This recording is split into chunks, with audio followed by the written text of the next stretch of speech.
అంటే విజయ్ అన్న కంటే రేవంత్ అన్న తక్కువ శాతం పెట్టిండు బడ్జెట్ల పైసలు వైద్యానికి విద్యకు. మరి వాళ్ళకి ఇట్లా కోపంతో అన్ని ఊళ్ళలో ధర్నాలు నిరసనలు చేస్తే ఎట్లుంటది పరిస్థితి?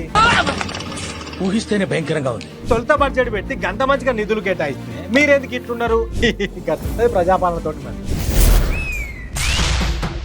దండోరా మాట సూటిగా, సెటైర్ గట్టిగా. నమస్తే అందరికి, నేను మీ గోపి అలాటి. మొన్నటి దాకా సీజే పోలతోటి కలిసి పిల్లగాళ్ళందరూ నిరసన చేసిరు కదా, అవి గసంటితే ఇంకొకటి తెలంగాణలో మళ్ళొత్తది అనిపిస్తున్నది. ఈ తాప పిల్లగాళ్ళు కాదు ఆడోళ్ళు చేస్తారు అనిపిస్తున్నది అనే ముచ్చట్లు బయట వినబడుతున్నాయి. మరి గట్లెందుకు వినబడుతున్నాయో అసలు ముచ్చట ఏందో చెప్తే గానీ ముందుగానైతే మీరు మన 3TV నెట్వర్క్ ను సబ్స్క్రైబ్ చేసుకోరు. అట్లనే మన దండోరా వీడియోలు చూసి ఫుల్ గా లైకులు షేర్లు గట్టి కొట్టుర్రి. ఇప్పుడు పిల్లగాళ్ళందరూ ధర్నాలు నిరసనలు చేసినట్టే తెలంగాణలో ఉన్న మహిళలందరూ రాష్ట్రం మొత్తం నిరసనలు చేస్తే ఎట్లుంటది? మస్తు గాయగా ఉంటది కదా. అసలు వాళ్ళు ఎందుకు నిరసన చేస్తారు అని అంటే, తమిళనాడులో సీఎం విజయ్ అన్న చేసిన పనికి. తమిళనాడులో సీఎం విజయ్ ఏదో చేస్తే గిడ తెలంగాణలో ఉన్న ఆడవాళ్ళు ఎందుకు ధర్నాలు నిరసన చేస్తారు? అసలు గైన ఏం చేసిండు తెలియాలి, తెలిసి తీరాలి అని అంటారా?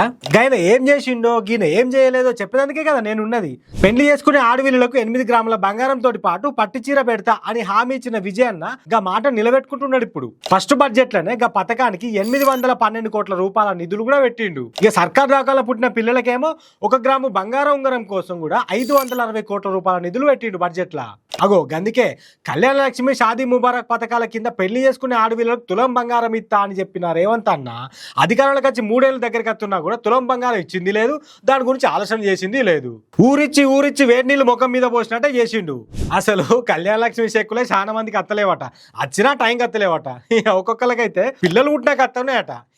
గట్లుంటది ప్రజాపాలనతోటి. మరి గందుకే గడ తమిళనాడులో ఫస్ట్ బడ్జెట్ లోనే విజయ్ ఆడోళ్ళకి ఇచ్చిన బంగారం హామీ కోసం నిధులు పెట్టి మాట నిలుపుకునే పనులుంటే గిడ రేవంత్ అన్న అయితే గా మాటను మంట కలిపిండు అని గరమైతున్నారు కొందరు మహిళలు. మరి వాళ్ళు గిట్ల కోపంతో అన్ని ఊళ్ళలో ధర్నాలు నిరసనలు చేస్తే ఎట్లుంటది పరిస్థితి?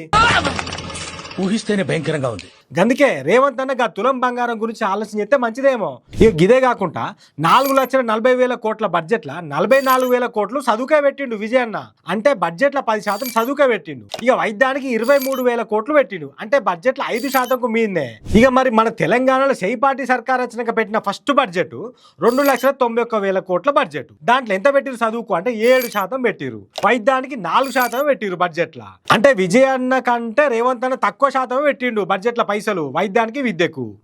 తమిళనాడు జనాభా 7 కోట్ల మీద తెలంగాణ జనాభా 4 కోట్లు అని కామెంట్లలో కాటేసారు ఎవరన్నా కాంగ్రెస్ ఫ్యాన్స్. మీ అసంటోళ్ళ కోసమే ఏ శాఖకు ఎంత శాతం కేటాయించారు నిధులు అని మాత్రం చెప్తున్నా. ఇక తమిళనాడు సీఎం విజయ్ అన్న కంటే తెలంగాణ సీఎం రేవంత్ అన్న వ్యవసాయానికి ఎక్కువ బడ్జెట్ పెట్టిండు. కానీ రైతు భరోసా అయితే అందరికీ వేయలే, రుణమాఫీలో కూడా మస్తు పంచాలని. గందుకే తొలిసూరి సీఎం అయ్యి తొలుత బడ్జెట్ పెట్టి గంత మంచిగా నిధులు కేటాయిస్తే మీరెందుకు ఇట్లున్నారు అని ఆయన ఆడోళ్ళలో స్టూడెంట్లో రైతులో నిరసనలు చేస్తే ఎట్లుంటుందో అని ముచ్చటైన పడుతున్నాయి తెలంగాణలో. మరి ఏమైతే చూడాలి. మీరు కూడా ఏమనుకుంటారో కామెంట్లలో చెప్పుర్రి. సరేనా? ఉంటాం మరిగా. దండోరా మాట సూటిగా, సెటైర్ గట్టిగా.